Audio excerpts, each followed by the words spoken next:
Welcome to today's Research Business Daily Report with a fascinating evaluation of BrainJuicer and the innumerable businesses that it competes against.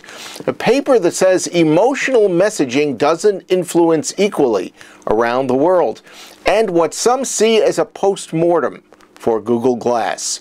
RBDR is sponsored today and this week by Soapbox Sample, a member of the ISA family of companies, providing a fresh approach to online research.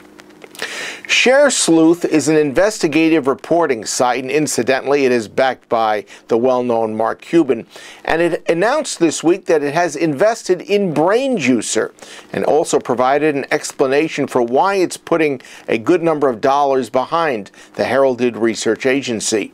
The Share Sleuth website says it generally invests in stable, trustworthy businesses that can reasonably be expected to maintain or increase profitability for at least 5 years. So, I read with more than passing interest the Share Sleuth analysis of BrainJuicer's competitive positioning.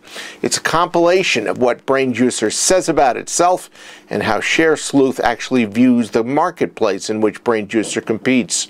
Now, Share Sleuth pointed out BrainJuicer's behavioral science techniques, notably its specialization in measuring emotional response to products and concepts. Both of these are designed to predict the brand or concept's marketability. In lauding the novelty of BrainJuicer's predictive market and face trace survey work, Share Sleuth observed that, quote, behavioral science could be a passing fad, although its growing acceptance in a variety of fields, including investment, gives it credence, end of quote. And the company also noted BrainJuicer's head start in developing and pushing behavioral techniques. And it said it likes BrainJuicer's contention that, quote, old school firms are bolting emotional measures onto a flawed, overly rational model of advertising and concept testing, end of quote. Share Sleuth also believes that even quote-unquote half-hearted adoption of behavioral techniques by large research agencies increases the credibility of the behavioral research that BrainJuicer is doing in the eyes of customers. That makes a whole lot of sense to me.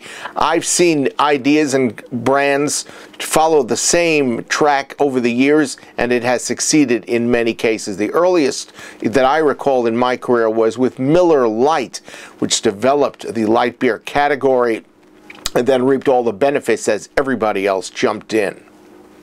Next, we just spotlighted one company's research tool emphasis on measurement of emotion, BrainJuicer, but there's a paper in the Journal of Advertising Research that says beware, because consumers in poor countries may not respond as strongly to a TV commercial that's based on emotion as it will to a straightforward message. The study says nations in the middle tier of wealth have a somewhat more pronounced relationship between emotional and brand awareness. But to underscore the importance of those two things, poorer nations in this study, for instance Pakistan and Vietnam, responded best to basic TV messaging, but there were very few signs of growing brand knowledge among those viewers. This study is based on 257 TV spots for household cleaning products that was staged in 23 different countries. And finally, Google has discontinued its sale of Google Glass, a pilot program which to some measures an 18-month tease, and for others, an admission of a failed product.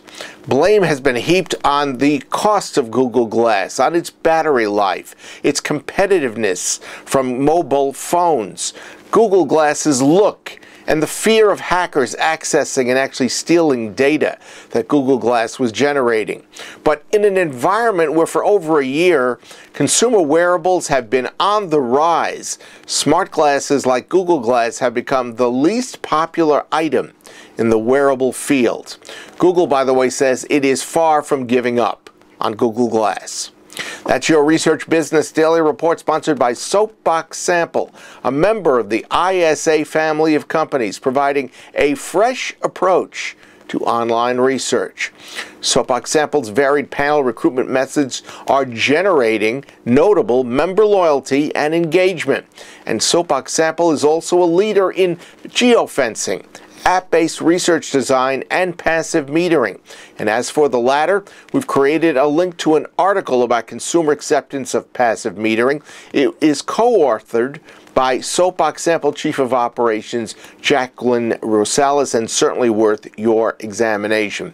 So we've created a link. It's in the email that goes out to our subscribers, and it's also in the content box directly underneath today's video. We hope you have a great research day and that this is a revenue and bottom line positive week for all of you. Hopefully we'll all have a nice weekend, and we look forward to seeing you back here on Monday.